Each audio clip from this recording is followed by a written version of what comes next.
ये नामुमकिन है। वो नहीं जानती कि इस मिलाप का मतलब क्या है। महलों से निकलकर झोपड़ों में रहना, सेज से उठकर कांटों में सोना तो मजाक नहीं है।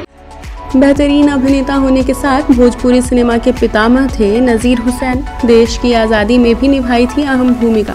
आज़ाद हिंद फौज के सिपाही थे नजीर हुसैन। तुम्हारी इतनी जुर्रत! फिर कैसे बने father of Bhojpuri cinema? Train से चिट्ठी फेंक कर बताया जिंदा हूँ।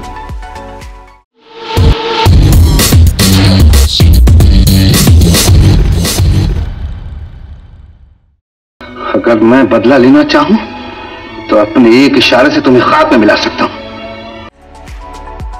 हिंदी सिनेमा के दिग्गज अभिनेता नजीर हुसैन का जन्म 15 मई 1922 को हुआ था। नजीर हुसैन एक बेहतरीन अभिनेता थे। उन्होंने कई फिल्मों में अपने किरदारों से एक अमीर छाप छोड़ी थी। लेकिन नहीं, तुम्हारे लिए सिर्फ इतनी सजा काफी है कि तुम यहाँ से चली जाओ। लेकिन ये बात कम ही लोग जानते हैं कि नसीर न सिर्फ एक बेहतरीन कलाकार थे बल्कि एक अच्छे लेखक भी थे। इसके अलावा जो बात उन्हें सबसे खास बनाती है वह यह कि वह एक सच्चे देशभक्त भी थे। नजीर ने देश की आज़ादी में भी अहम भूमिका निभाई थी। इतना ही नहीं, उन्हें भोजपुरी का पितामह भी कहा जाता है क्योंकि भोजपुरी सिनेमा की शुरुआत नजीर हुसैन ने ही की थी। तो चलिए जानते हैं उनके बारे में कुछ खास बातें। बच्चों की कोई जात पात नहीं होती शिबू, सब भगवान के बेटे होते हैं। 50 से लेकर 70 के दशक में नजीर हुसैन ने लगभग 500 फिल्मों में काम किया। उन्होंने अपने करियर में ज्यादातर संजीदगी भरे किरदार अदा किए। हिंदी सिनेमा में तो उन्होंने पहचान बनाई ही थी, साथ ही भोजपुरी सिनेमा की शुरुआत का श्रेय खास तौर पर नजीर हुसैन को ही जाता है क्योंकि भोजपुरी भाषा में पहली फिल्म उनके द्वारा ही बनाई गई थी। किसने ये खत लिखा? किसने ये खत लिखा? किसी ने भी लिखा हो, आप सिर्फ इतना बताइए कि ये बात सच है या झूठ। भोजपुरी सिनेमा की शुरुआत नजीर हुसैन द्वारा लिखित और बनाई गई फिल्म गंगा मैया तोहे पियरी चढ़ाई वो से हुई थी। इस फिल्म के बाद उन्होंने हमार संसार, रुस गईले सैया हमार और बलम परदेसिया जैसी फिल्म का निर्देशन और निर्माण किया। इस तरह से अपने महत्वपूर्ण योगदान के लिए वह भोजपुरी सिनेमा के पितामह कहलाए। क्या कहा आपने? जी हाँ, जी हाँ। नजीर हुसैन के पिता साहबजादा रेलवे में थे, इसलिए उनके नक्शे कदम पर चलते हुए नजीर भी फायरमैन के रूप में रेलवे में नौकरी करने लगे। जिम्मेदारियां सचमुच इंसान को वक्त से पहले बूढ़ा कर देती हैं। इसी दौरान दूसरा विश्व युद्ध छिड़ गया और वह ब्रिटिश सेना में शामिल हो गए। मेरे ख्याल में लड़का समझदार है। इसके बाद साल 1983 में जब नेताजी सुभाष चंद्र बोस ने आजाद हिंद फौज का निर्माण किया तो नजीर उनकी सेना में NIA के रैंकों में शामिल हो गए। ब्रिटिश ने गलत नहीं कहा। युद्ध के बाद जब NIA के सिपाहियों को गिरफ्तार किया गया तो नजीर भी उनमें शामिल थे और इस तरह से देश की आजादी में उनकी अहम भूमिका रही। 1947 में जब देश आजाद हुआ तो सभी सैनिकों को जेल से बाहर निकाला गया, लेकिन सेना में नौकरी से वंचित हो जाने के बाद नजीर और उनके साथियों ने कला की ओर रुख किया। सभी ने मिलकर देश भर में नाटकों का मंचन करना शुरू किया। यहीं से उनकी सिनेमा के क्षेत्र की नई पारी की शुरुआत हुई। डैडी, मैंने तो ख्वाब में भी नहीं सोचा था कि मुझे फर्स्ट प्राइज मिलेगा। मैंने रिहर्सल भी तो ठीक से नहीं की थी।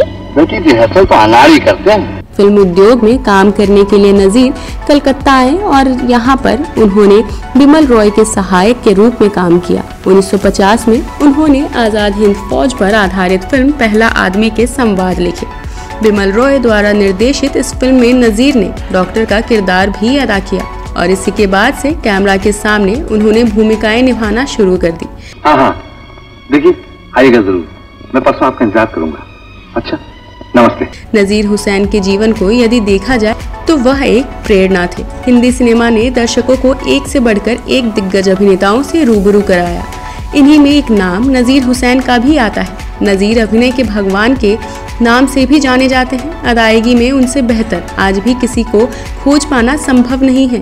तूने जो कुछ सुना बेटा, इसका जिक्र किसी से मत करना। 1959 में नासिर हुसैन ने शम्मी कपूर को फिल्म दिल दे के देखो में लिया। आशा पारिक की डेब्यू फिल्म थी। लिखे जो खत तुझे वो तेरी याद में। इस फिल्म के बाद आशा पारिक ने नासिर हुसैन की कई फिल्मों में काम किया। पहली फिल्म के वक्त आशा पारिक की उम्र केवल 17 साल थी। काम के दौरान दोनों एक दूसरे से प्यार कर बैठे। लंबे रिलेशनशिप के बाद आखिरकार आशा पारिक ने इस रिश्ते को खत्म कर दिया। नासिर पहले से ही शादीशुदा थे और उनके 2 बच्चे भी थे।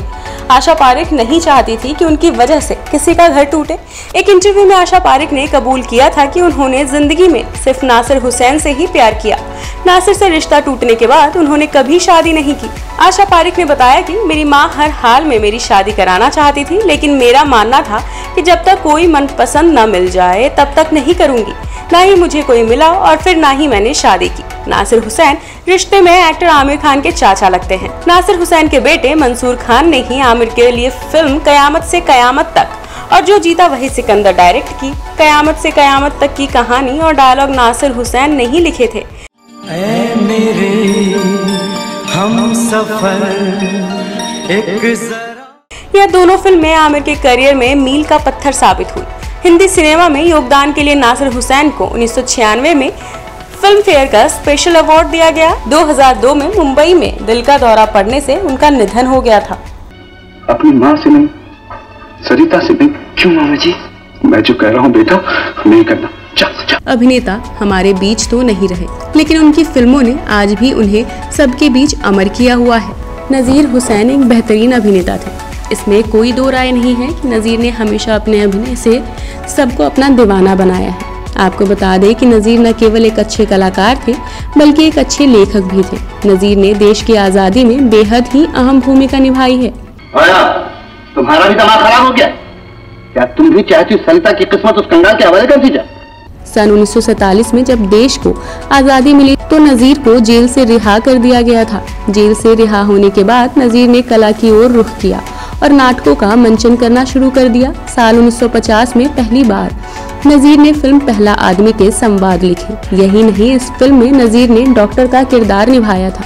इसी के साथ धीरे धीरे नजीर लाखों लोगों के लिए प्रेरणा बन गए। लेकिन लड़का तो बुरा नहीं है। बुरा तो मेरा ड्राइवर भी नहीं है। इसका ये मतलब तो नहीं मैं इस ड्राइवर को अपना दामाद बना लूंगा। जिसकी जिंदगी ही किसी फिल्म कहानी जैसी है। जब भारत अंग्रेजों का गुलाम था, वो ब्रिटिश सेना में थे। दूसरा विश्व युद्ध लड़ा, फिर देश की आजादी के लिए सुभाष चंद्र बोस की आजाद हिंद फौज में भर्ती हो गए। ब्रिटिश सरकार की खिलाफत के कारण उन्हें फांसी की सजा सुनाई गई थी। साथियों ने इन्हें बचा लिया।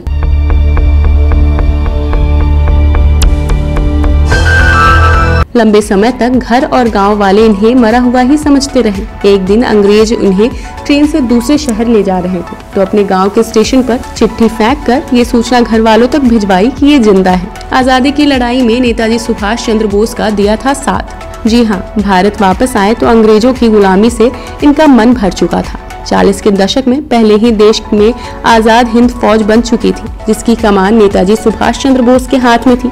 सुभाष चंद्र बोस से प्रेरित होकर नजीर भी इंडियन नेशनल आर्मी में भर्ती हो गए। बचपन से ही नजीर को लिखने में महारत हासिल थी, तो इनके हुनर को समझकर सुभाष चंद्र बोस ने प्रचार प्रसार के लिए लिखने का काम सौंप दिया। हिंदी सिनेमा ने दर्शकों को एक से बढ़कर एक दिग्गज अभिनेताओं से रूबरू कराया है। इन्हीं में से एक नाम नजीर हुसैन का भी आता है। नजीर अभिनय के भगवान के नाम से भी जाने जाते हैं। 20 साल पहले तब मेरे पास सिर्फ तन ढांपने के लिए कपड़े थे और अब इतनी दौलत है कि हिसाब रखना भी मुश्किल है। अदायगी में उनसे बेहतर आज भी किसी को खोज पाना संभव नहीं है। तो दोस्तों, उम्मीद करती हूँ कि आपको स्टोरी जरूर पसंद आई होगी। तो आपको अगर हमारी स्टोरी अच्छी लगी तो हमारे चैनल को लाइक सब्सक्राइब करना बिल्कुल भी ना भूलें।